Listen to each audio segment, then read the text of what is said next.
बिस्मिल्लाहिर्रहमानिर्रहीम। अस्सलाम वालेकुम जी बच्चे, कैसे हैं जी बच्चे। 10th क्लास न्यू मैथमेटिक्स, आज हम चैप्टर नंबर 3 का 3.2 जो है वो डिस्कस करने जा रहे हैं। इससे पहले बच्चे थ्योरी को जरा समझ लेते हैं। तो बच्चे उर्दू मीडियम के अंदर है, इंशाल्लाह इंग्लिश मीडियम भी हमने अपलोड किए हुए हैं, इंग्लिश मीडियम में भी आप देख सकते हैं। चलें जी, सबसे पहले कुछ थ्योरी है। अब 3.2 से पहले कुछ थ्योरी को जानना बहुत ज़रूरी है, क्योंकि बच्चे इस थ्योरी को करेंगे आपकी मशक कंप्लीट हो जाएगी। ठीक है, ज़रा ध्यान से समझना है। और पेपर्स के अंदर की भी बहुत ज़रूरी है, डेफिनेशन याद करना। पहला है कतारी कालब किसे कहते हैं। देखिए, कतारी कालब ऐसा कालब होता है जिसकी सिर्फ एक ही कतार हो, उसे कतारी कालब कहते हैं। सिर्फ आपने ये डेफिनेशन नहीं लिखनी, पेपर के अंदर इसकी मिसाल भी देनी है। जैसा कि मिसाल के तौर पर लिखा ना 0 1 4, अब यहाँ पे आपको जो मर्जी लिख दें, 2 3 4 लिख दें, 4 5 6 लिख दें, लेकिन होनी एक कतार चाहिए। ठीक है, यानी एक कतार यानी एक लाइन होनी चाहिए। अब ये लाइन ए बी के अंदर भी हो सकती है, ये लाइन सिर्फ सिंगल वर्ड भी हो सकता है। ठीक है, तो देखिए ना, अब यहाँ पे 3 है, 1 2 3 के हिसाब से 3 डिजिट्स हैं, यहाँ पे 2 डिजिट्स हैं, यहाँ पे 1 डिजिट्स है। तो कतारी कालब के अंदर 1 भी हो सकता है, 2 भी हो सकते हैं, 3 भी हो सकते हैं। ठीक है, मर्तबा लिखने की जरूरत नहीं है, उनका मर्तबा 1/3 1/2 है, इसकी जरूरत नहीं। आपने यहाँ तक जो है इसको, ये तारीफ का हिस्सा है। ओके जी। नेक्स्ट कालमी कालब किसे कहते हैं। ऐसा कालब जिसका सिर्फ एक ही कालम हो, उसमें सिर्फ एक कतार थी, इसमें सिर्फ एक कालम हो। देखें, एक कालम है, एक के अलावा नहीं है, एक कालम है और ये भी कालम बन जाता है। ठीक है, तो यहाँ तक आप इसको याद रखिएगा। उसके बाद सिफरी कालब है। अगर किसी कालब के तमाम अरकान सिफर हो जाएं और उसको हम ओ से ज़ाहिर करते हैं। ठीक है, ये सिफरी कालब को हम किससे ज़ाहिर करेंगे जी, ओ से। यानी अगर किसी कालब के तमाम अरकान सिफर हो जाएं, देखें सारे अरकान क्या हैं इसके अंदर, सारे सिफर हैं, ये भी सिफर हैं, चाहे अब देखें ना, इसमें 2 कतारें हैं और 3 कालम हैं, तो ये 2/3 का मैट्रिक्स है। कितने का जी, 2/3 का। तो लेकिन सारे ज़ीरो हैं इसके अंदर और ये भी ज़ीरो हैं, तो यहाँ तक काफ़ी है कि ये सिफरी कालब कहलाता है। ठीक है, मिसाल पेपर में लाजमी देनी है आपने। उसके बाद मुरब्बी कालब किसे कहते हैं। ऐसा कालब जिसमें कतारों और कालमों की तादाद बराबर हो जाए, यानी n/n हो। यानी जो हम मरतबे की बात करते हैं, कतार भी n है तो कालम भी n है। अगर कतार 2 है तो कालम भी 2 है, कतारों और कालमों की तादाद क्या हो, बराबर हो। अब देखें, इस अक्सर मरतबा n का मुरब्बी कालब भी कहते हैं, यानी इसका दूसरा नाम भी याद कर लें, n का मुरब्बी कालब। यानी मुरब्बी कालब, n का मुरब्बी कालब यानी n/n होगा तो n का मुरब्बी कालब है। ठीक है, अगर 2/2 है, अब देखें ये है, कितनी कतारें हैं, 3 कतारें हैं, 1 2 3 1 2 3 3 कालम है, 3 कतारें हैं, तो ये 3 का एक मुरब्बी कालब है, मर्तबा 3 का। यानी ये 3x3 है ना, 3x3 का मर्तबा है। तो याद रख लें कि ये मुरब्बी कालब है। अगर 3x3 का है या फिर 2x2 का है या फिर 1x1 का है, तो यानी सेम ऑर्डर होना चाहिए, सेम कतार, एक जैसी कतार, एक जैसा कालम, यानी एक जैसे होने चाहिए। अब एक ये भी मुरब्बी कालब है। ठीक है, इसको हम याद रखें कि जैसे ये जो होता है ना फर्स्ट वाला, यानी देखें पहली कतार है, ये पहली कतार है, पहला कालम है, तो 1 1 आएगा, पहली कतार पहला कालम। फिर ये देखें पहली कतार दूसरा कालम है, तो कतार पहले है 1 और कालम 2 क्यों लिखा है, क्योंकि दूसरा कालम है। इसी तरह यहाँ पे ये देखें पहली कतार है और दूसरा क्या है, तीसरा क्या है, कालम है। देखें ना, पहला दूसरा तीसरा कालम है, तो पहले कतार को लिखते हैं फिर कालम को लिखते हैं। इसी तरह 2 1 क्यों लिखा, क्योंकि दूसरी कतार है, और 1 क्यों लिखा, क्योंकि पहला कालम है। अब ये 3 3 क्यों लिखा है, क्योंकि ये देखें तीसरा कालम है और तीसरी कतार है, पहले कतार होती है 3 फिर कालम होता है 3। ठीक है, तो ये भी याद रखें, ये एक जनरल फार्मूला है, जनरल एक कालब है, मुरब्बी कालब है। और असल या मरकजी वितरी देखें, अगर A 1 1 हो, A 2 2 हो, A 3 3 हो, यानी ये जो लाइन नजर आ रही है ना आपको, ये वाली लाइन, ये वितर कहलाते हैं। इससे क्या कहलाते हैं जी, वितर कहलाते हैं। याद रखें, A 1 1 A 2 2 A 3 3, जैसे ये DCI है ना, ये वितर है। ठीक है, तो इनको याद रखिएगा। नेक्स्ट बच्चे यहाँ पे मजीद हम देखते हैं, आगे है जी मुस्ततीली कालब किसे कहते हैं। अब 5वां है मुस्ततीली कालब। अगर किसी कालम में कतारों और कालमों की तादाद बराबर ना हो। देखिए, मुरब्बी कालम में क्या था, कतारों और कालमों की तादाद क्या थी, बराबर थी, उसमें बराबर थे, लेकिन इसमें बराबर नहीं है। क्यों, इसका हमेशा मर्तबा या तो 2/3 होगा। ठीक है, 2/2 किस में होता है, मुरब्बी कालम में, 2/3 किस में, मुस्ततिली कॉलम में। अगर 3/3 है, 3/2 है, फिर भी ये मुस्ततिल है, क्योंकि 3 कतारें हैं 2 कॉलम है, बराबर नहीं है। अब देखें यहाँ मिसाल के तौर पर 1 कतार है और 2 कॉलम है, बराबर नहीं है, मुस्ततिली कॉलम है। 2 कतारें हैं 1 कॉलम है, बराबर नहीं है ना, मर्तबा बराबर नहीं, कतार और कॉलम में फ़र्क है। यहाँ 2 कतारें हैं 3 कॉलम में, फ़र्क है, मुस्ततिली कॉलम है। आगे है जी, आगे 7वां है, यहाँ पे कहता है वितरी कॉलम। अच्छा, वितरी कॉलम क्या होता है, एक मुरब्बी कॉलम को वितरी कॉलम कहते हैं। ये भी याद रखने, वितरी कॉलम के लिए मुरब्बी कॉलम होना बहुत ज़रूरी है, ठीक है। अब वितरी कॉलम होगा तब जब वो मुरब्बी होगा। इसका मतलब क्या है कि एक मुरब्बी कॉलम जो है वो वितरी कॉलम होता लाजमी है अगर उसके मरकज़ी वितरी अरकान में से कम एक गैर सिफर हो और गैर वितरी अरकान सब सिफर हो जाए।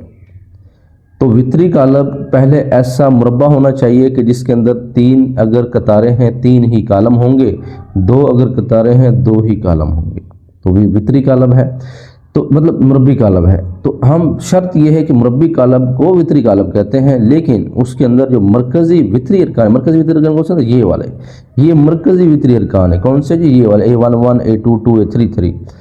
अब मरकज़ी वितरी अरकान में से कम एक गैर सिफर हो और गैर वितरी अरकान सब सिफर हों, ठीक है जी। यानी ये वितरी अरकान है ना, ये वाला, ये इनमें कम से कम एक ऐसा हो जो सिफर ना हो, ठीक है।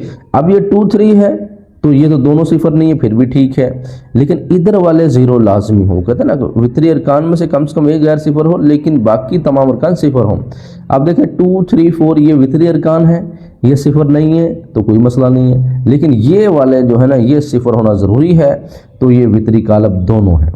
अच्छा, एक और मैं मिसाल देता हूँ। देखिए, अगर मैं यहाँ पे कुछ यूँ लिख देता हूँ, 2 लिख देता हूँ, 0 लिख देता हूँ, 0 लिख देता हूँ, 0 लिख देता हूँ, क्या ये वितरी कॉलम है? ये भी वितरी कॉलम है, क्योंकि बच्चे इसके अंदर ये देखें, ये वितर के मरकज़ी अरकान है, इसके अंदर एक ऐसा है ना जो सिफर नहीं। उसने कहा ना वितरी अरकान में से कम एक गैर सिफर हो। इसमें इन 2 थे ना, ये 2, लेकिन दोनों में से एक तो ऐसा है ना जो गैर सिफर है, तो ये 2 की वजह से हम ये वितरी कॉलम कहेंगे, ये चाहे 0 हो जाए। अगर 3 वाले की बात करते हैं, ऐसा आ जाए, मैं कहता हूँ यहाँ पे 0 आ जाए, 0 आ जाए, 0 आ जाए, 0 आ जाए, 0 आ जाए, 0 आ जाए, और यहाँ पे भी 0 आ जाए, 0 आ जाए, ये 2 आ जाए, फिर भी ये वितरी है, क्योंकि यहाँ 2 है, इस वितर में से एक 0 नहीं है, गैर सिफर है। ठीक है, समझ आ गई होगी उम्मीद है। चलें, स्केलर कॉलम किसे कहते हैं? स्केलर कॉलम, एक वितरी कॉलम को स्केलर कॉलम कहते हैं। एक अच्छा, अब जो वितरी कॉलम है ये आगे जाएगा, आगे मूव करेगा, तो हम कहेंगे स्केलर कॉलम तब होगा जब वो वितरी कॉलम होगा, यानी ये वितर के अरकान उसमें लाजमी होंगे। तो ऐसे लिखना पेपर में, एक वितरी कॉलम को स्केलर कॉलम कहते हैं। ये नहीं कहना कि ऐसे कॉलम को स्केलर कॉलम कहते हैं, नहीं, एक वितरी कॉलम को स्केलर कॉलम कहते हैं तब अगर मरकज़ी वितर में मौजूद तमाम अरकान एक जैसे हों और गैर सिफर हों, यानी ये तमाम अरकान एक जैसे हों, सिफर ना हो, ये वितरी वाले।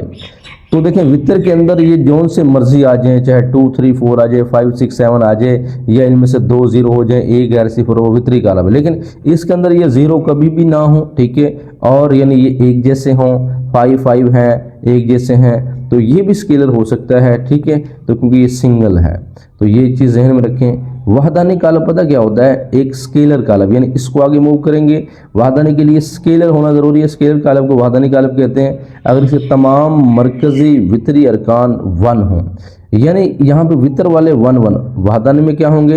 1 1 1 1 1 1, ठीक है, 1 भी अकेला हो सकता है, ठीक है। स्केलर में तो ये एक जैसे होते थे, वितरी में क्या है वो मुख्तलिफ हो सकते हैं, लेकिन वहदानी में वो एक एक का होना ज़रूरी है, ठीक है जी। अच्छा जी, नेक्स्ट बात करते हैं। याद रखिए, स्केलर और वहदानी कॉलम वितरी कॉलम भी होते हैं। ये वहदानी देखें, वितर में भी तो ये शर्त है ना, ये वाली वितर है, बिल्कुल है, वितर के अरकान है, ये वहदानी वितर है, और ये स्केलर के ये वितर है, बिल्कुल है। तो याद रखें, बड़ा इंपॉर्टेंट नोट है, स्केलर और वहदानी कॉलम वितरी कॉलम भी होते हैं, लेकिन तमाम वितरी कॉलम स्केलर और वहदानी कॉलम नहीं होते, ठीक है। तो यानी वितरी जो है वो नहीं हो सकते, क्योंकि वहदानी में तो 1 होना ज़रूरी है, वितरी में तो ज़रूरी नहीं है, तो वितरी कॉलम स्केलर और वहदानी नहीं हो सकते, ठीक है जी। अच्छा, कॉलम का ट्रांसपोज कैसे लेते हैं? कॉलम का ट्रांसपोज तारीफ याद करेंगे। ऐसा कालब जो दिए गए कालब की कतारों और कालमों को आपस में तब्दील कर दें, यानी कतार को कालम में ले जाएं, कालम को कतार में ले जाएं, तो वो इसका ट्रांसपोज कहलाता है और इसको a की पावर t से हम ज़ाहिर करते हैं। याद रखिएगा, जैसे अगर a है ना, a 1 2 4 2 0 5, अब हम क्या करेंगे, जब ट्रांसपोज लेंगे इसके ऊपर टी लगा देंगे और ये कतार को कॉलम में लिख देंगे और इस कतार को इस कॉलम में लिख देंगे, ठीक है। या फिर इस कॉलम को इस कतार में कर देंगे, इस कॉलम को दूसरी कतार में और इस तीसरे कॉलम को तीसरी कतार में। बस आप एक तरह याद रखें, ये कतार जो है कॉलम में चली जाएगी, दूसरी कतार दूसरे कॉलम में चली जाएगी, ठीक है जी। लो जी बच्चे, नेक्स्ट सिमेट्रिक कालब है, बड़ा अहम है। एक सिमेट्रिक कालब के लिए मुरब्बी कालब होना बहुत ज़रूरी है। सिमेट्रिक कालब बनेगा तब जब मुरब्बी होगा। एक मुरब्बी कालब जिसके अरकान जो हैं ऑर्डर सेम होते हैं, एक मुरब्बी कालब सिमेट्रिक कालब कहलाता है अगर वो ट्रांसपोज के अपने ट्रांसपोज के बराबर हो। यानी बच्चे अगर हम यूँ बात कर लें कि ए का ट्रांसपोज, ए का अगर हम ट्रांसपोज लेते हैं तो वो ए के बराबर आए, यानी ए का ट्रांसपोज ए के बराबर आए, यानी ए का ट्रांसपोज लें वो खुद ए आए, अगर वो अपने ट्रांसपोज के बराबर हो, ठीक है, तो वो सिमेट्रिक है।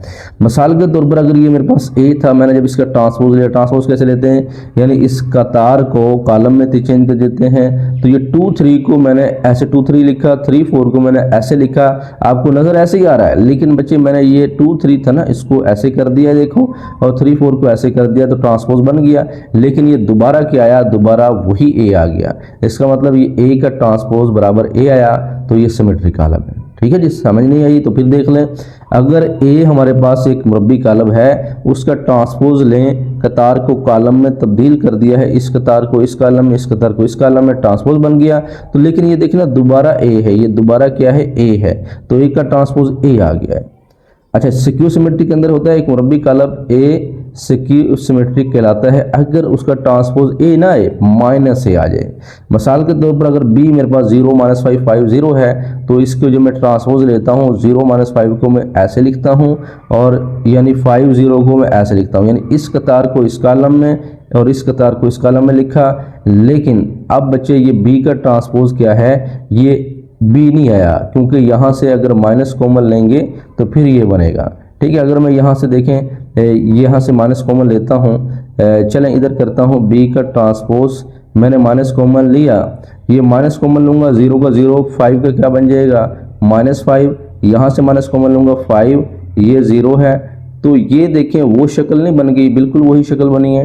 तो ये क्या है, बी है, तो बी का ट्रांसपोज, ये माइनस बी है, तो बी का ट्रांसपोज क्या आया, -b के बराबर आया, यानी बी का ट्रांसपोज जो है -b के बराबर आया, ये माइनस यानी कॉमन आया यहाँ पे, ठीक है जी। तो चलें जी, इस तरह के हैं, बाकी और भी देख सकते हो एग्जाम्पल हैं। चलें हम एक्सरसाइज मशक 3.2 पे चलते हैं। पहला है, दर्जिल कालबों में से वहदानी कालब, कतारी कालब, कालमी कालब, सिफरी कालब की शनाख्त करनी है। लो जी, हम इसकी शनाख्त कर देते हैं कि वितरी कालब कौन सा है, वहदानी कौन सा है, कतारी कौन सा है। तो बच्चे देखें, अगर पीछे से आपको समझ आ गई, ये सारे हो जाएंगे। अब इसके अंदर एक कतार है, ये कौन सा कालब है, ये बच्चे कतारी कालब है, याद कर लेंगे ये कौन सा कालब है, यानी अगर मैं यहाँ पे ना भी लिखूं तो आप समझ जाएं ये क्या है, ये कतारी कालब है, ये कतारी कालब है। और ये कौन सा कालब है, अब देखें यहाँ पे सिफर भी है, यहाँ पे एक कतार भी है, एक कालम भी है, लेकिन उसने सिफरी पूछा था तो हम इसको सिफरी का नाम दे सकते हैं, ठीक है जी। इसको हम सिफरी का नाम दे सकते हैं क्योंकि ये कतारी कालब तो है, लेकिन ये सिफर के हिसाब से भी हम इसको उसका नाम दे सकते हैं। तो बच्चे सिफर होने की वजह से ये सिफरी कालब कहलाएगा। देखिए कतार भी एक है, कालम भी एक है, लेकिन सिफरी जो है वो ज़्यादा करीब है, तो ये क्या है जी, ये सिफरी कालब है। लिख लेंगे, चलें आंसर पीछे लिखे हुए हैं, सिफरी कालब है। अब यहाँ पे ये 1 1 नज़र आ रहा है, अब उसने ये जो पूछे ना इनमें से ही बताने, हालांकि ये मुरब्बी कालब तो है, लेकिन यहाँ से जो बनता है, यहाँ से बच्चे देखना है वहदानी कालब है, 1 1 आने के से ये वाहद है, वहदानी है। ये सिफरी कालब है, सारे 0 हैं। ये एक कालम है तो ये कालमी कालब है, ये एक कालम है, ये भी कालमी कालब है। ये कतारी है, सिफरी है, और ये हमारे पास वहदानी है, सिफरी है, कालम है, कालमी है, ठीक है। आगे कालमी, मुरब्बी, कतारी और मुस्तली कालमों की शनाख्त करनी है। पहला कौन सा है, कालमी। पहला कौन सा जी, कालमी कालब। ये कौन सा है, देखें 2 कतारें हैं, 2 कॉलम है, ये 0 नहीं है तो ये मुरब्बी कालब है। कौन सा कालब है जी? मुरब्बी कालब है। ये बच्चे 3 देखें 2 कतारें हैं और 3 क्या है? कॉलम है। ये मुस्ततीली कालब है क्योंकि ये 2 कतारें हैं, 3 कॉलम में बराबर नहीं है तो मुस्ततीली कालब है। ये मुरब्बी कालब, देखें 2 कतारें हैं, 2 कॉलम है। और यहाँ पे ये देखें 3 कतारें हैं और 2 कॉलम है। ये कौन है? मुस्ततीली है। पता चल रहा है ये कौन है? मुस्ततीली है। ठीक है जी। उसके बाद बच्चे ये क्या है? ये कतारी है, 1 कतार है। और ये कौन सा है जी? ये देखिए 3 कतारें और 3 कॉलम, मुरब्बी है। ये देखें 3 कतारें 2 कॉलम, मुस्ततीली है। फिर बता देता हूँ, कालमी कालब, मुरब्बी कालब, मुस्ततीली कालब, मुरब्बी कालब, मुस्ततीली कालब, कतारी कालब, मुरब्बी कालब, मुस्ततीली कालब। आगे फिर शनाख्त करनी है वहदानी, वितरी, स्केलर और वहदानी कालबों, इन्हीं की करनी है जो दिए हैं। तो ये 1 की वजह से वहदानी कालब है, 5 है, एक जैसा है तो ये स्केलर कालब है। 3 है लेकिन नीचे 0 है, लेकिन फिर भी ये क्या है? वितरी कालब है। ठीक है जी, यानी वहदानी, स्केलर और वितरी कालब है। अच्छा जी, नेक्स्ट अगर हम यहाँ पे देखते हैं, ये वाला 7 6 क्या है? ये कौन सा कालब है? उसने एक हमें वितरी दिया है, एक हमें स्केलर दिया, एक वहदानी, तो ये वितरी कालब है। ये एक जैसा है, स्केलर कालब है। अब हम इनके बच्चे ट्रांसपोज लेते हैं। सवाल नंबर 4 में ट्रांसपोज लेना है, सवाल नंबर 5 में मनफी कालब निकालना है। फिर ये बी का ट्रांसपोज, ए का ट्रांसपोज, एक सिमेट्रिक वाला भी हमारे पास सवाल मौजूद है। लो बच्चे, मशक 3.2 है, कालबों की मनफी कालब मालूम करने हैं। चलें, पहला सवाल, ये चौथा सवाल है, 3 सवाल तो हमने कर दिए। कालबों के ट्रांसपोज मालूम करने हैं। क्वेश्चन नंबर 4 की बात करते हैं। ट्रांसपोज मालूम करना, आपने क्या करना, सिंपल सा काम है। हल के दौरान जब हम यहाँ से सोल्यूशन इसका प्रोवाइड करेंगे, हमने लिखना है कि भाई ए का क्या है? ट्रांसपोज है। ठीक है, ए का ट्रांसपोज है। ट्रांसपोज कैसे लेते हैं जरा गौर कीजिएगा। ये कतार कॉलम में, चाहे आप कॉलम को कतार में ले जाओ, चाहे कतार को कॉलम में, मैं ऐसे करता हूं तो आप भी ऐसे करेंगे। कतार कॉलम में चली गई, 2 3 जो है ये कॉलम में ऐसे आ गया, और ये 4 5 है, ये भी हमने कॉलम में ऐसे देखे, इंटरचेंज कर दिया ना। अगर गौर करें तो कतार कॉलम में चली गई है, अगर गौर करें जो कॉलम है वो भी कतार में चला गया है। समझ आ गया ना, दोनों तरह। ठीक है, तो भाई बी का ट्रांसपोज कैसे लेंगे? बी का ट्रांसपोज क्या है? अब ये हमारे पास क्या है? कॉलम है, तो इसको हम कतार में लिख देंगे, बस सिंपल सी बात है। ठीक है जी, थोड़ा वक्फा रखा करें ताकि समझ आ जाए। अच्छा, ये डी वाले पहले देख लें। डी वाला है, ये हम कैसे करेंगे? तो ये कॉमा में लगा देता हूँ। डी जो है, ये जो कतार है ये कॉलम में चली जाएगी। ठीक है जी, अब ये 2 5 कतार है तो ये 2 5 क्या चला गया? कॉलम। 3 6 कतार है तो 3 6 क्या चला गया? कॉलम। 4 7 जो है कतार है, 4 7 कहाँ चला गया? कॉलम में। ठीक है जी, लेकिन याद रखें ऊपर टी लाजमी लगाएं, इसका ट्रांसपोज बनता है। अब सी वाले का क्या है? इसके ऊपर टी लगा दें, और ये जो कतार है ये सारी क्या चली जाएगी? कॉलम में चली जाएगी। ठीक है जी, तो ये हमारा हो गया। जो सवाल नंबर 5 पे चलते हैं। कालबों के मनफी कालब, मनफी कालब की हमने डेफिनेशन भी पढ़ी है। तो बच्चे अगर मनफी कालब की बात करते हैं तो ए है, इसको आपने -a बना देना, -a, और फिर ये जो -3 है इसको +3 कर देना है। 0 तो ना प्लस का होता है ना माइनस का होता है। और जो 5 है इसको -5 बना दे, और जो 6 है इसको -6 बना दे। जो माइनस वाले होंगे वो प्लस हो जाएंगे, क्योंकि माइनस माइनस प्लस, और जो प्लस वाले हैं वो माइनस हो जाएंगे, प्लस वाले माइनस, और माइनस से ये इसका क्या है? मनफी कालब है। ठीक है जी, उसके बाद बी का जो मनफी कालब है हम लिखेंगे -b, और यहाँ पे इसकी अलामतें चेंज कर देंगे तो मनफी कालब, यानी -3 का +3, +3 का -3, और -2 का +2, और 2 का -2 हो जाएगा। यानी जो माइनस है वो पॉजिटिव, जो प्लस है वो नेगेटिव हो जाएगा। सी का देखते हैं। सी का ट्रांसपोज लेते हैं बच्चे। यहाँ पे देखिएगा +9 है, और ये माइनस क्या है? 1 हो जाएगा, -1 + 7 हो जाएगा। ठीक है जी, तो ये ट्रांसपोज लिए हमने, बड़े इजी हैं, आसान मेथड के साथ हैं, और इंशाल्लाह बच्चे उम्मीद है आपको समझ आ रही होगी। तो हम जल्द से जल्द ये चैप्टर भी कंप्लीट कर देंगे। अगर दूसरा चैप्टर आप समझना चाहते हैं तो इंग्लिश वीडियो में हम अपलोड कर रहे हैं, तो आप समझ सकते हैं। क्वेश्चन नंबर 6 है। इसके अंदर बच्चे उसने कहा है कि आपने ना ये 2 जूज़ करने हैं, एक जूज़ हम इधर करते हैं, एक उधर करते हैं। अब ए अगर इसके बराबर लिखा है, बी इसके बराबर लिखा है, तो कहता है ए का ट्रांसपोज लें, दोबारा ए जवाब आना चाहिए, तस्दीक करनी है आपने। तो भाई हम क्या करेंगे, इसकी लेफ्ट हैंड साइड उठा लेंगे। ठीक है, तो लेफ्ट हैंड साइड उठाते हैं। हमने क्या किया जी, ए का जो ट्रांसपोज है वो हमने निकालना है। फॉर एग्जांपल ए ट्रांसपोज का ट्रांसपोज हमने ये निकालना है।